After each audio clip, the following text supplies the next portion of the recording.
श्रीराम समर्थ. सद्गुरू श्री ब्रह्मचैतन्य गोंदवलेकर महाराज यांचं प्रवचन 16 नोव्हेंबर. अभिमान जाणे ही देवाची कृपाच. आता उत्सव पुरा झाला. आता तुम्ही सर्वजण परत जाल तर क्षेत्रात आल्याची काही खूण घेऊन जा. ती खूण म्हणजे काय? क्षेत्राच्या ठिकाणी काहीतरी अवगुण सोडावा. आपल्याला जी काही प्रिय वस्तू असते ती सोडावी. तर इथे येऊन विषयांपैकी एखादा विषय तरी तुम्ही सोडाल का? इथे साक्षात परमात्मा आले आहेत. त्यांचे तुम्हा सर्वांना दर्शन झाले आहे. तर मला वाटते याहून तुम्ही काहीतरी जास्त करणे आवश्यक आहे. तर एक गोष्ट इथे द्यावी आणि एक गोष्ट इथून घेऊन जावी. अभिमान इथे सोडावा आणि त्याच्या बदली देवाची कृपा घेऊन जावी. अभिमान तुम्हाला देता येईल का? अभिमान ही उचलून देण्यासारखी वस्तू आहे का? अभिमान जाणे म्हणजेच देवाची कृपा होणे आहे. अभिमान सोडू म्हणून सुटत नाही. मागे एकदा असे झाले की एक जण 3 वर्षेपर्यंत एके ठिकाणी बसून सारखे साधन करीत होता. मी एके ठिकाणी सारखे बसून साधन करतो आहे असे त्याला वाटत असे.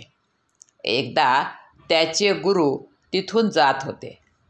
त्याला साधनाचा अभिमान झाला आहे असे त्यांना ताबडतोब समजले. म्हणून ते त्याच्याजवळ जाऊन म्हणाले की तू इथे काय करतो आहेस? तर तो म्हणाला, मी इथे एके ठिकाणी बसून 3 वर्षे साधन करतो आहे. ते म्हणाले, वा वा, फार चांगले. तू आणखी 3च दिवस इथे सारखे बसून साधन कर, म्हणजे आत्तापर्यंत केलेल्याचे श्रेय मिळेल. तो तसे करू लागला. त्याला वाटले की 3 वर्षे साधन केले तर आता 3 दिवस करणे फारसे काय अवघड आहे, ते तर सहज करीन. पण गंमत अशी की त्याला गुरुने सांगितल्यावर तिथे 5 मिनिटेसुद्धा बसवले नाही. त्याला आतून कोणीतरी फेकून देते आहे असे वाटू लागले. खालून मुंग्या आल्याशा वाटू लागल्या आणि आजूबाजूने सारखी भीती वाटू लागली. तेव्हा आपली चूक त्याच्या ध्यानात आली आणि तो गुरुला शरण गेला. तो म्हणाला, मी आजपर्यंत अभिमानाने साधन केले, पण आपण करून घेतल्याशिवाय हे काही सुरळीत घडणे शक्य नव्हते.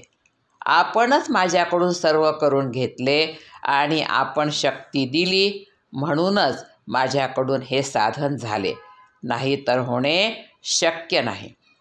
तर मी आपल्याला शरण आलो आहे. याप्रमाणे शरण गेल्यावर त्याला गुरुकृपा झाली म्हणून सात्विक अभिमानही उपयोगी नाही. एक वेळ प्रपंचाचा अभिमान पत्करतो, कारण तो लवकर जाण्याचा संभव असतो. पण सात्विक अभिमान सुटायला फार वेळ लागतो. आजचे बोधवचन. परमार्थामध्ये मिळविण्यापेक्षा मिळविलेले टिकविणे हेच फार कठीण जाते. जानकी जीवन स्मरण. जय जय राम. श्रीराम समर्थ.